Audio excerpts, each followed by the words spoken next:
So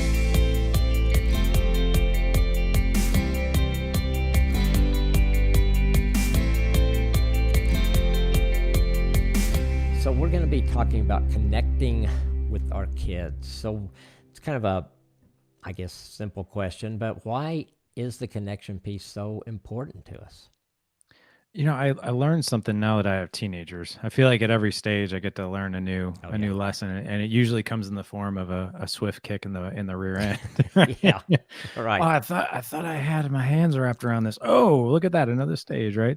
Yep. The one thing that I've learned about older kids, so definitely 14 years old, my 12-year-old's almost 13, is that without connection, we have no influence. Without connection, you have no influence. So if you're running your house like a dictatorship, you might have a little bit of control or perceived control, but how much of a connection, how much credibility do you have with your kids? Maybe not a lot. Maybe you do. I don't know. But, connecting with your kids, what we've learned through our community and through the podcast guests I've had on really comes with a couple different things. It comes through conversation.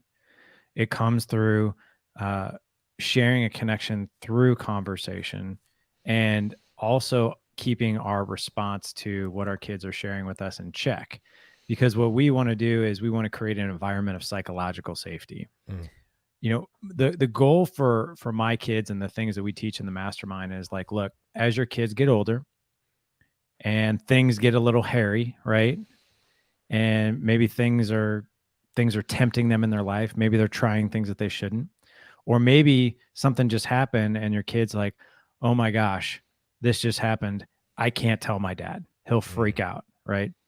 What we want to do is create the environment where like, this just happened. I have to call my dad right now, because that's my landing spot. That's where if I jump out of the plane and my parachute doesn't open all the way, that's going to be a soft landing for me, where I can decompress, I can get some strategy, and I can pivot. So every conversation that I have with my kids, I try to involve that. I mean, I'll give you a perfect example. I have a software on my kids' phones, the two older ones, called Bark. So I get alerts. If Bark detects, and it goes through text messages, it goes through social media, it goes through web searches. So it'll alert me if there's adult content, if there's violence, cyberbullying, if there's drugs, alcohol, like the whole 9 yards. So I got this alert, and this was the first time for me.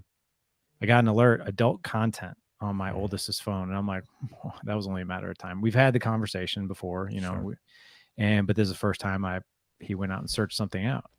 So last night, I thought I actually reached out to our community. I was like, hey, this just happened. Like, how might I best make this a very positive conversation?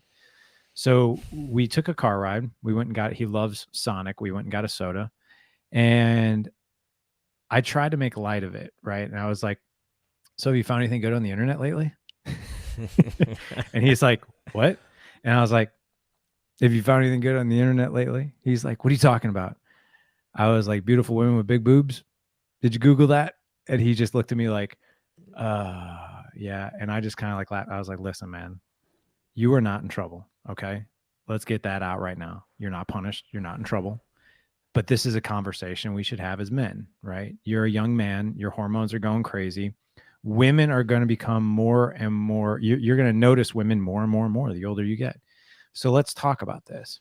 What was on your mind and heart when you did that? And I'll keep that out for confidentiality reasons. But the way I took that was like, okay, yeah, perfectly normal. So let's talk for a few minutes about maybe how we should view women. Number two, let's talk about what pornography will do to your eyes, your heart, and your mind over time. And because I want to make sure that you are well informed that if you go down this road, these are the things that nobody tells you. So like, for instance, you could have a rectal dysfunction before you're the age of 20, and not to mention the fact, think about it like this. That's somebody's daughter. You have a daughter one day. She takes a photo. She posts it on her Instagram. Do you want some creeper like saving it to his photos on his phone and looking at it in a perverted way? He's like, I never thought of it like that. I was like, again, not in trouble, right? But maybe these are some of the things that we need to think about, as you get older, right? And we had more of a moral discussion. We had a spiritual discussion as well. But it was really like, it was a good conversation. And I asked him, I was like, how'd you feel about that? He's like, I feel good, and I feel like if something comes up for me, you're my guy. And that's really what I was like, yes. And I was like, I am your guy. I'm your man. I'm your guy. So when this happens, like you want to talk about drugs and alcohol, I'm your guy. You want to talk about the girl that you're dating, I'm your guy. You want to talk about things that you want to go see on the internet, I'm your guy. I'm the safe place. You're not going to be punished. You're not going to be yelled at. You're not going to be shamed. This is what we talk about as men. Okay. So that's an example of that type of conversation. I'll never forget the first time I got caught with, a dirty magazine when I was a kid, and I got in a ton of trouble, and it just scared me. It just scared me. And I thought to myself, whoa, I don't want to go and talk to my mom about anything like that ever again, So yeah, but that's one way to connect, is psychological safety conversations, That's so good. And I love that, because I think what we have a tendency to do sometimes is pass up those opportunities. You had an opportunity there, and you took advantage of it. You dug in, and I love the way how you got into it too, and helped him kind of at ease at the very beginning of, you're not going to be punished. We need to talk about this. And I think as dads, we miss that a lot of times because we're so concerned maybe about the overall effects, or we get impulsive, or we get angry. And yet that conversation made a difference. And I mean, you established a relationship and a connection with him that will last the rest of your life. And that's the goal, because right now it's a Google search.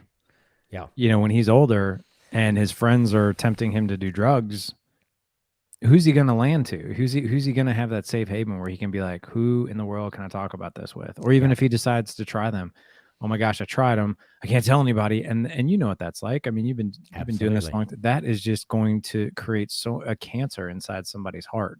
Oh yeah. That they got to keep that. And that's going to result in shame and blame and guilt and all these things. Right. And unless you got like that safe person, you can be like, hey, this is me, the good, the bad, and the ugly. Can you maybe give me a point in the right direction?